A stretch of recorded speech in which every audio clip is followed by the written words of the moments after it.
Let's take this simple case study to understand the various dates that revolve around dividend. Okay. On 1st November, the Board of Directors of X Limited announced a dividend payable on 1st December to the shareholders whose name appears in the register of members as on 20th November. The check will be paid out on 1st December and the shares go ex-dividend at the stock market on 17th November. Identify the various activities with the date mentioned. If the share price is rupees 75 and the dividend declared is rupees 5 per share, what will be the price on 17th November? What will be the price on other dates, the other things remaining the same? So in this case, you have various dates that revolves around dividend. Okay. So what is the date on which the dividend is declared here? What is the date on which dividend is declared? The dividend is declared on 1st November. So we call it as a dividend declaration date. And when this dividend is going to be paid, the check is going to be paid on 1st December. So that is the payment date. But for declaring the dividend, they say that the dividend is payable on 1st December to shareholders whose name appears in the register of members as on 20th November. So this is the date on which the register of members are being closed. So that date is going to be called as record date. That date is going to be called as record date. Then you have one more information that the shares will go ex-dividend at the stock market on 17th November. So it goes ex-dividend on 17th November. It means from 17th November you cannot claim dividend on the shares purchased. That is, if you are going to purchase from 17th November onwards, you cannot claim dividend on the shares. So this automatically means that till 16th November you have a cum dividend date, right?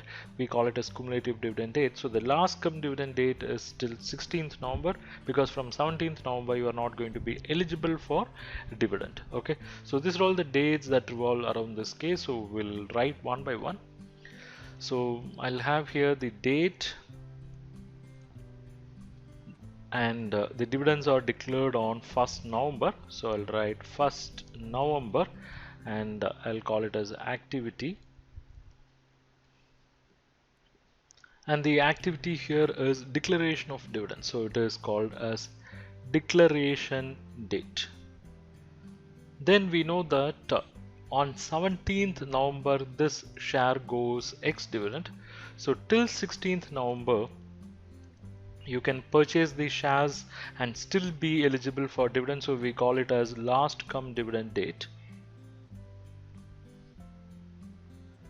So on 17th November the shares goes ex-dividend. That is, from 17th November if you purchase these shares you are not eligible for the dividend that is going to be paid on 1st December, right?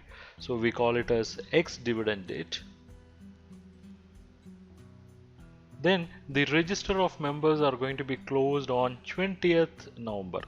So on 20th November we call it as record date. 20th November is the record date on which the register of members are going to be closed to know the members who are eligible for receiving the dividend. And on 1st December the actual payment is going to happen. So on 1st December the actual payment is going to happen and we'll call it as payment date. So these are all the various dates that revolve around dividend. Now go back to the case. So we have done that, and the case says the identify the various activities with the various date mentioned. Yes, that we have done. If the share price is 75 and the dividend declared is rupees 5 per share, what will be the price on 17th November? And what will be the price on the other dates, the other things remaining the same?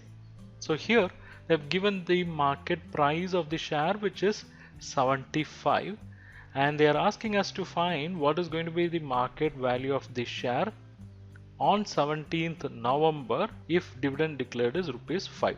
So here what message we get is the market value of the share is linked to dividend.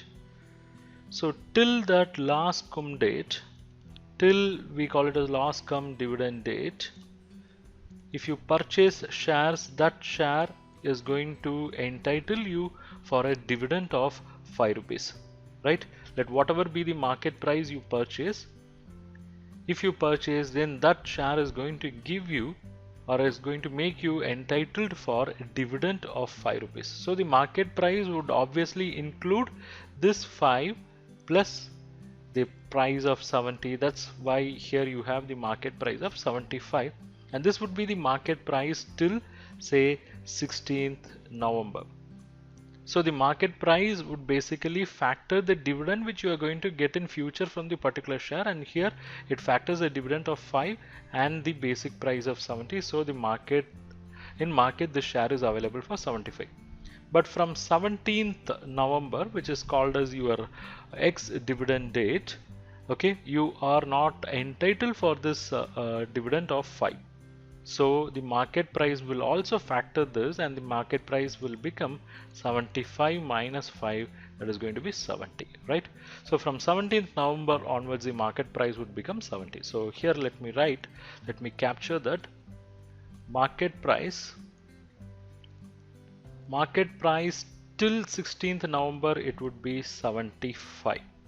On 1st November till 16th November it would be 75, but on 17th November when the share becomes ex-dividend, that is when you are confirmed that you are not going to receive the dividend of 5 that is declared on the share, then the market price would come down to 70. So in future it would continue to be at 70.